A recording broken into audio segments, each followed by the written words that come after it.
Pop up for a second. Big hand for Roy Haywood, please.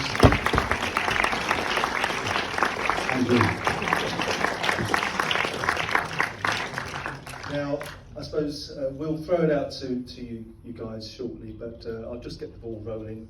Roy, we should really probably start off talking about Joan. Yeah.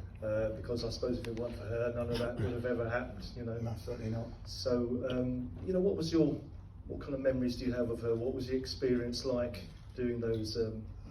She was fantastic. You know, she took a load of kids off the street, put them on a stage, and taught us things. You know, there was some she taught to play the piano. We done kendo on stage and all sorts of things. You know, plus improvisations. You know. Fantastic. What strikes me is just how much fun you seem to be having. I mean, you were obviously. You know. Yeah, well, she was a fun person, you know. Yeah. And how frequent would you go there? I mean, how many times a week would you? It depends. Every Friday when the theatre ran on, she'd have a posh night, as you see with all the boys getting the stuff up, you know. And that was our posh night, and we'd improvise and do things. Yeah. And during the week we'd just turn up and go upstairs and watch her play, you know. And she used to say, "Barrickham, don't like it. Call out, shout at them, give it to them, you know." Which we never did. It was far too well behaved to do that sort of thing. So when Barney came in on the scene then, he was making this documentary. How did you find him? I mean, he seemed to sort of breeze in, this sort of long-haired bohemian chap from West London. Potato head. We used to call him. But he was okay, you know, bit posh.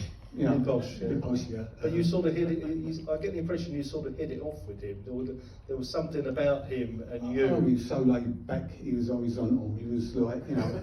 I mean, how many geezers let, say, between four and 8 guys go around your house, like turn up? He's turn up around you and you go, "Oh, I was just going out."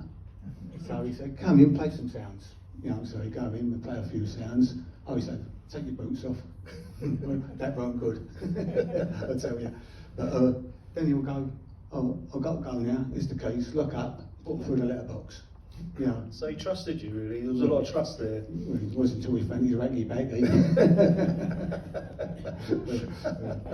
And what was it like being filming in Stratford? Did you catch? You know, were people wondering what was going on when you were out in the street and the little film crew there? People asking what's happening here? Some were, yeah, but others like, "Oh, look at them brats," like, you know, things like that. You know, Yeah. They can't act. You know. Yeah.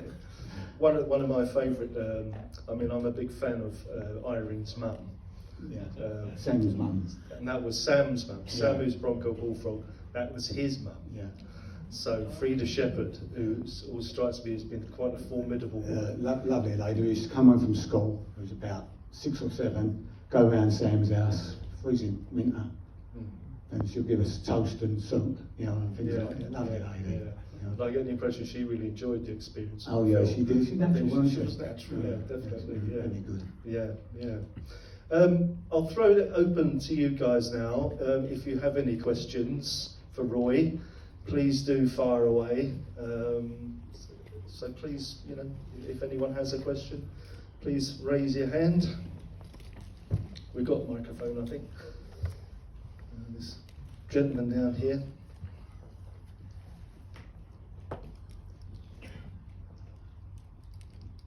You painted rather a desperate picture of life in the East End for youngsters at that time. 50 years on, half a century on, if you were to make that again, would it be more optimistic, do you think, for those youngsters? Some. You know, it's what with universities now and people be able to get into them. You know, it gives more to the youngsters. You know, but if it weren't for Joan, a lot of us would have been in prison. You know, she took us off the streets and she spent time with us. You know, as I used to correspond to her, and she said to me one day, "Roy," she in the letter, "Roy, your writing's disgraceful. Oh, sorry, your spelling's disgraceful." So I had a little go back at her, and next day, or what, a couple of days, there was a police car come round this corner, knocked on my door, and went, "Oi, Haywood." I went, "Yeah. Can you come to Bow Police Station?" Oh shit, what have I done? You know. So I said, "Can I follow you up in your car?" I said, "Yeah, yeah." So I followed them up, got to Bow, went in. I said, "Have you got any ID?" I was still thinking, I've not done nothing, I'm not jumping no lights, you know. I got in there, and they said, "Have you got some ID?" I went, "Yeah." "Give me the ID." Give me the ID, showed them, they give me a parcel. Got it home, electric typewriter, with a spell check on it and everything, you know. Not a woman, you know. I've still got it.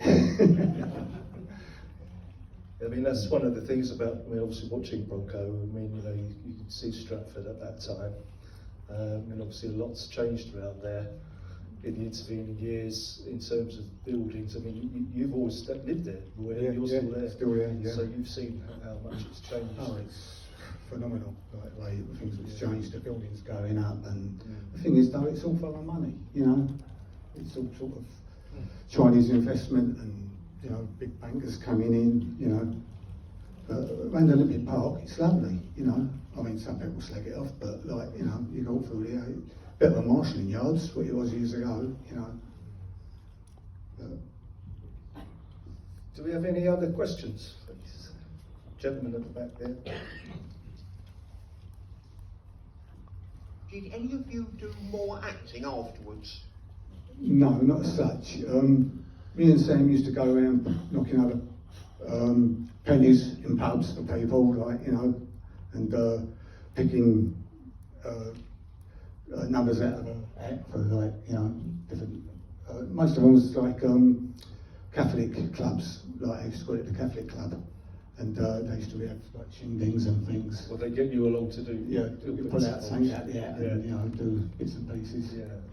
But you weren't sort of tempted to carry on with the acting? No, I think what happened was Barney went, when we went with Barney, he went sort of another way, like, you know, we were still friends, and Joan took off with the other youngers who was coming through, you know.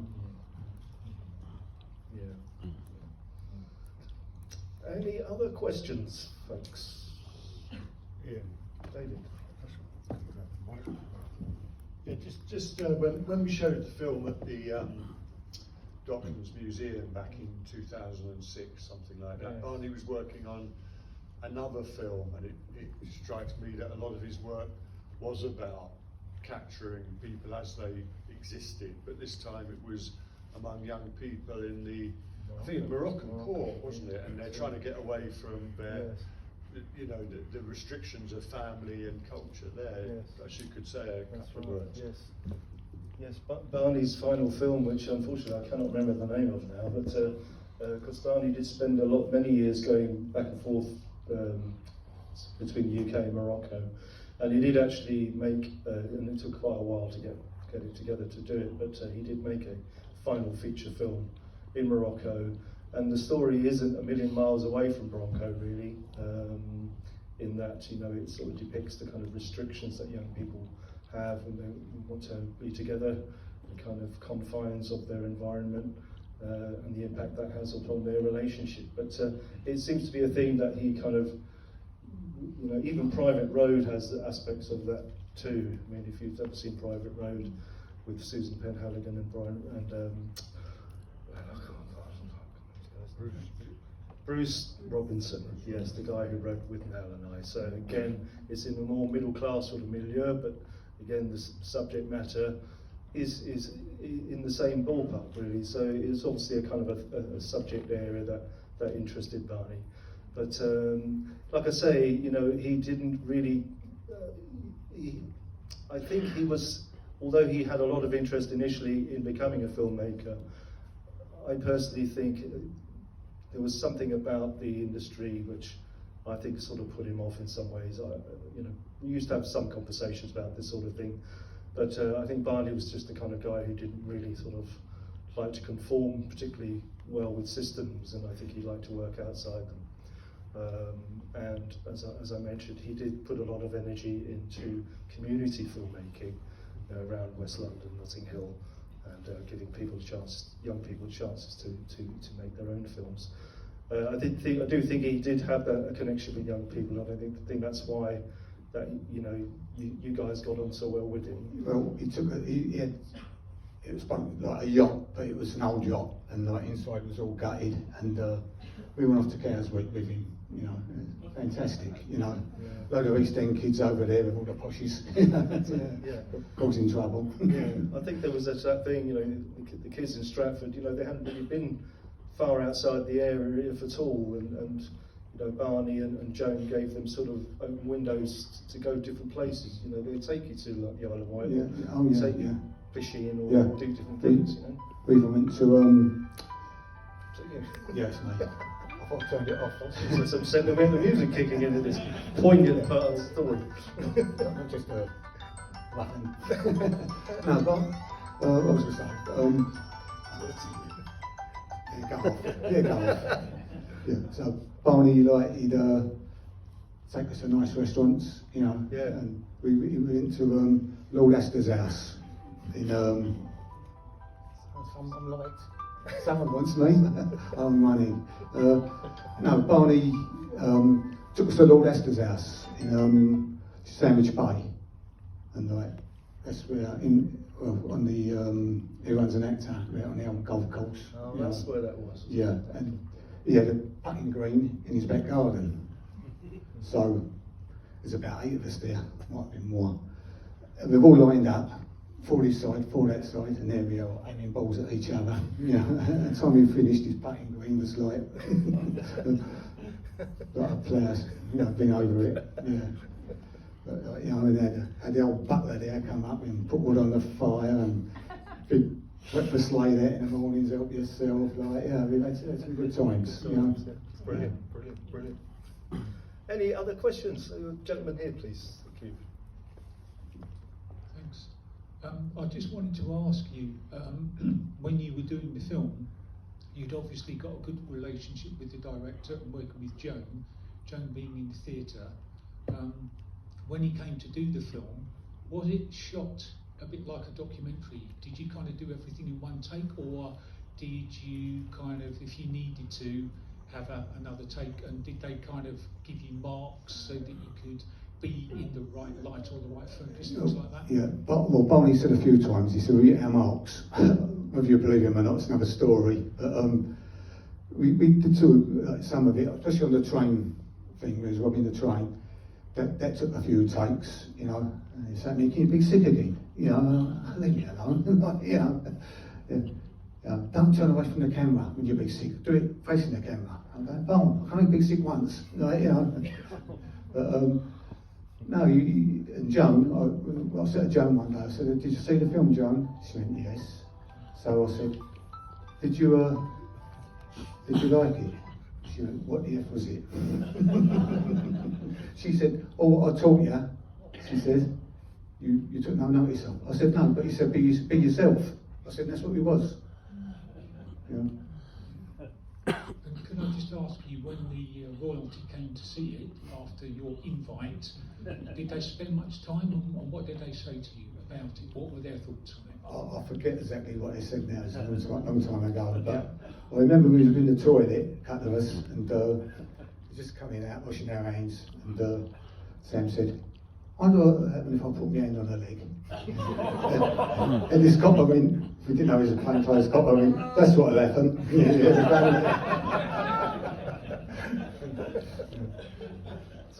I do remember Sam saying that, because he did sit next to Princess Anne during the screening, and the scene when Irene is having that sort of set to with her mum, apparently Princess Anne turned to Sam and said, "Yeah, I can relate to that." So obviously it's no different between mums and daughters in the royal household as it was in the block of flats in East London, so. The question over here. How much of the film was improvised? How much the action, and how much was actually scripted? Well, he had a script, We looked at it and went, no, we don't talk like that, Bon. You know, we're not doing that. You know, what you see is what you get, and that's how it come about, you know. It's all a true story. Everything in there happened, you know, to one another of us. The girl, like in the love story bit, that come from one of the other lads, you know, and it just, everything was on there. What you see is all true, you know. The marshalling yards, there used to be two. There's one in a place called Temple Mills in Stratford, another one in Leighton. And they always used to get robbed. It was you know, and it's always robbing, you know. Everyone, like, I'll come home, gone in one room, there's been a load of shirts all stacked up to the ceiling all the way round, you know. Or when I was a kid, they put me under the floorboards, come out and put out a load of like small bottles of scotch, like, you know. So if you got raided, police wouldn't go down there. Only a little kid could get in there, you know. So that was my job, getting under the floorboards.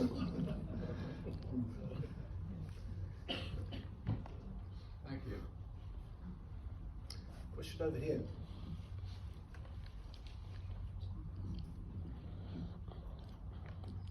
Did you know how they chose the music? Because this bloke is Howard Morgans, who did the music from that. Do you know how they chose it, and did any of the actors know the musicians that were involved in it? You know more about that, don't you? Yeah, because it was Howard did the music. Yeah. Hello, Howard. And Howard is Howard from the audience here with the big tune. Wonderful, wonderful. Yes, I'm not sure. I think it was probably chats between. I assume Barney asked you, didn't he? Yeah, I think our manager at the time, we'd only been together a few months. Yes. And our manager somehow knew Barney. Yes. And that's where it came about. Yeah, and it worked so well. I think it's such a great thing, you know. And great I think thing to look back at. It's the first time we listened to it for a long time. yes, Hear my own voice singing along. that's fantastic. No, it sounds wonderful. And also the sequence when the guy takes Dell out to look at the pigeons, that musical sequence, that's the audience as well, is it? Yes, yeah, I mean that. it all is Yeah, through everything. I mean that's wonderful. I love the music in that sequence. It's very kind of moving part of the film, I find. Yes, but no, it's wonderful to have you here. So Yeah, great. it's good to see it. Yes. I haven't seen it, but it's so long. I've got it on Blu-ray, but I've never actually put it onto. Right. Okay. I think I wrote the sleeve notes on that. Okay. Yes, that's right. Was it part of an LP or did it become? Was it released? Yeah, our first album, which was just audience. Yeah. Some of the tracks were related to that, and then later on, a CD was put out by a company called RPM. That's right. And it had mixed up the Mixed tracks up the from dialogue the first and- album and That's right. stuff from here. Yes. No, that's great. No, brilliant. Yeah.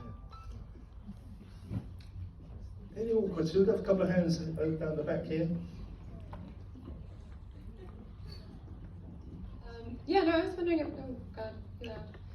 No, I was wondering about the clothing that you guys were wearing, because I'm getting the impression that it was kind of things that you'd already been wearing and stuff that you sort of normally wore, and kind of how you got into that style and what you were wearing at the time and music that you were listening to, I guess. The boots. Yeah, And there's the clothes, the suede head Yeah. Exactly. Yeah. thing. I was telling Ian earlier, in Everyone's an Actor, the clothes and fashion, you could see what we wore, you know. It's like some of it, if you look, the continuity is quite bad, you know, because Bonnie will say, oh, put that on. I said, I'm not going to lay down there and get the clothes dirty, it's a bloody Mario coat, you know.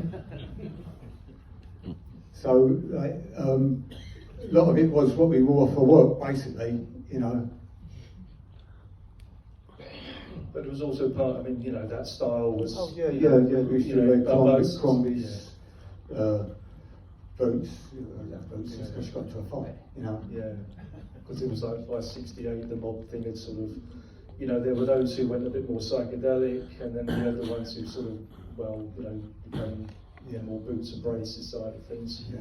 So that was kind of more the end that you guys were at. Really, Yeah, I well, guess. in the cafe, you can see Yeah. I've got a pair of stay press on. Yeah. You know, Yeah, that's so right. it's stay press braces. You know, Ben Sherman's. Yes, yes. Gone for the Ben Sherman. It was Brutus. It was cheaper. That's it. Yeah. Aaron jackets. You know, Yeah. the old.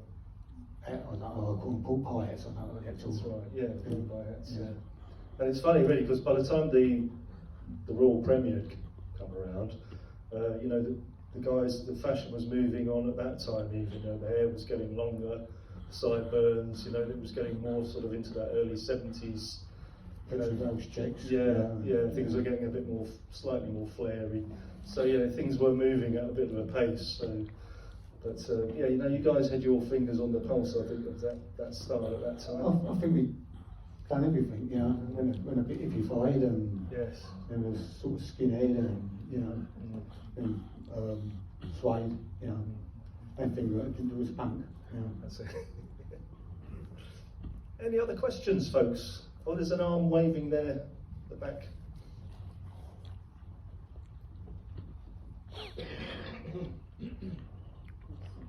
Nobody's mentioned the motorbike.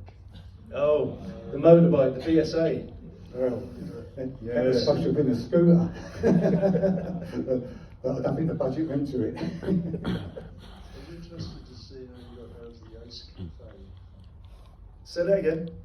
Was that the Ace Cafe you got to? I saw that. I'm not sure where that was. I was probably tucked up in bed then when it was being filmed.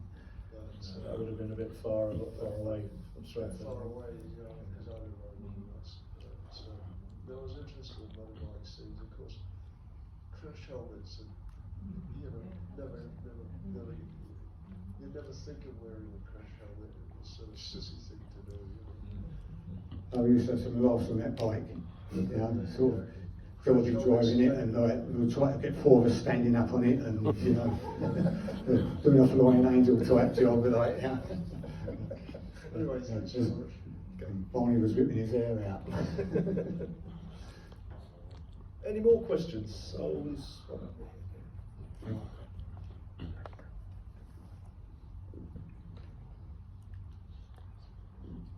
was just wondering if the scene in the tunnel was that Woolwich Foot tunnel. This, you know, the tunnel. Yeah, Woolwich, yeah. That's Woolwich. Yes. But this is really weird because I had personally the same experience with two skinheads in 1977. It wasn't me at the time. I'm really glad to know that.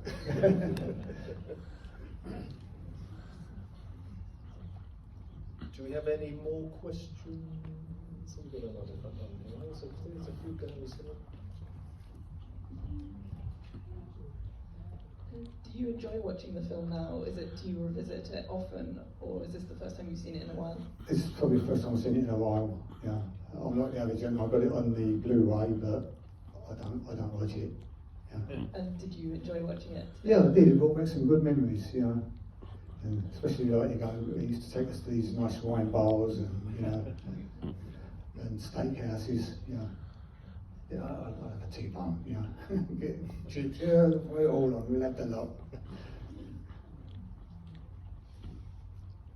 There was another question, I believe, further up there.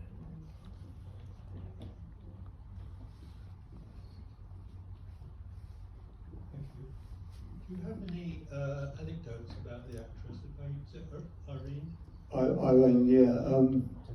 I remember she sent me once, she said, "You don't like me." I don't dislike you. I said, "But you come from West London and we're East." But no, she was a nice girl. But what happened was, this is what I was told.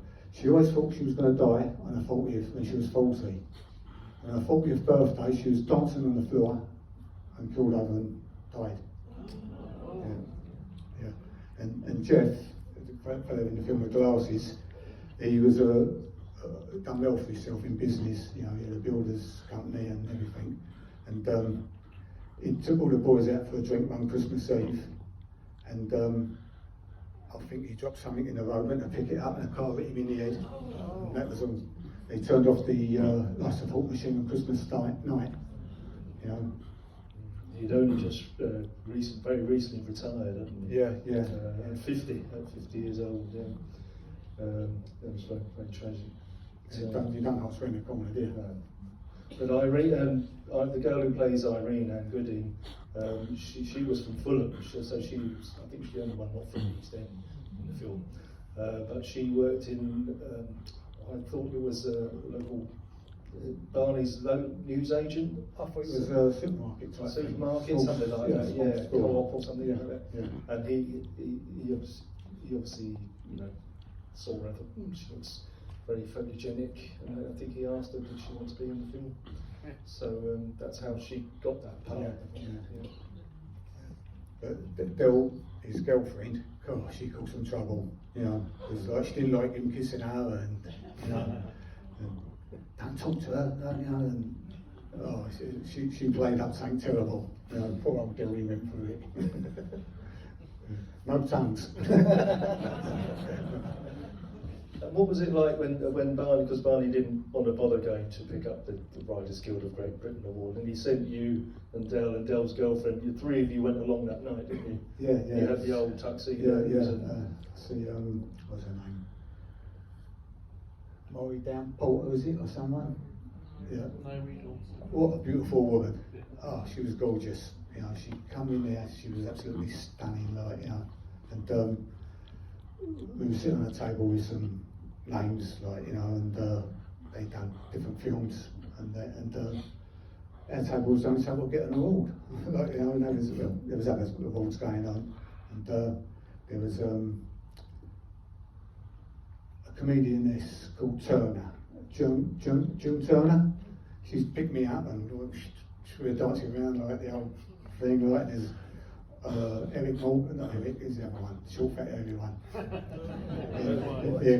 And he's there, and he's up and there, and he's giving it so big, and they could dance, mate. I tell you, showing off a bit, but good luck to them. That was good. I just wanted to ask you. You've spoken already just about the fact that not very many people after the film, on the acting side that is, went into the business or whatever, but I just wondered, after the film or even during it, did it impact on your life? And when the film was all done and dusted, did you pretty much segue back into your regular life, or did it hang about for a while and then life got back to normal again? It hung around for a while, there was showings, we went to different showings and things like that. I won't tell a story. Yeah, it hung around for a while. Sam got asked to do some singing, but nothing came of that. I think, is this true or not, at one point when EastEnders started, the soap opera, Joan Joan Littlewood, she said, why don't you just go down and put your name down at Pinewood? Tell them I sent you. So she said, because you're better actors than that plastic lot they got down there. but we never done it, Everything you do is you don't go and put someone's name up and go one of the girls who was with Joan, she got stage management, and I don't know if she was any good at it or not, but she had a falling out with the owner, or it was someone above her, a director maybe. Anyway, he had a right go at her. She told Joan, and he got the sack. I tell you, she wasn't a lady to mess with. Do we have any more for any more? Oh, we have another arm at the back here. Making you work, Roy. Troy. Yeah, hello. I saw, as part of the kind of thing that's going on, Bullet Boy last week, and I noticed in the notes they gave out that a lot of the people in the Hackney area were kind of kicked back against the portrait of Hackney that was portrayed. I wonder if there was any kickback from the people of Stratford on the way your film was being portrayed, the society there? Good question. I don't really know, to be honest with you. Obviously, when we was going out, so I go, oh, I seen out of that film, you know, and things like that. But there was nothing sort of ever. No, I don't think there was any. I'm not aware of that to be honest. I never heard about any of that. Do you think that might have been something to do with the way the film was prepared, in as much as Bullet Boy was in effect an outsider coming in to portray Hackney, whereas... Yes, possibility. Because there was so much local involvement with Bronco, you know. It was, you know, family and friends and all sorts of people involved with it, so, yes. I'm from Benton Park originally, down the road from where Yeah. I've done all this. Are you a West Ham fan? Of course I am. No, it's great to see you, and I remember did Sam's dad have a pub? Yeah, the White Horse, was That's it? I couldn't think of the name of it. Yeah. I know Sam Yeah, had a bit of trouble. He had a turnout in there one night, and he come out with half a ear. Yeah.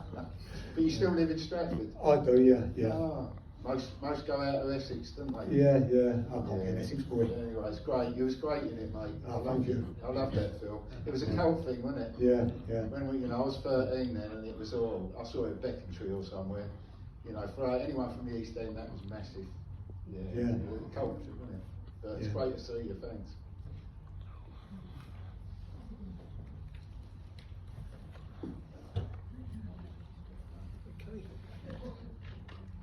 Is that it? Oh, you want it all? Well, thank you very much. Thank you, Roy. Thanks a lot. Thank you again. Thank you all very much for coming.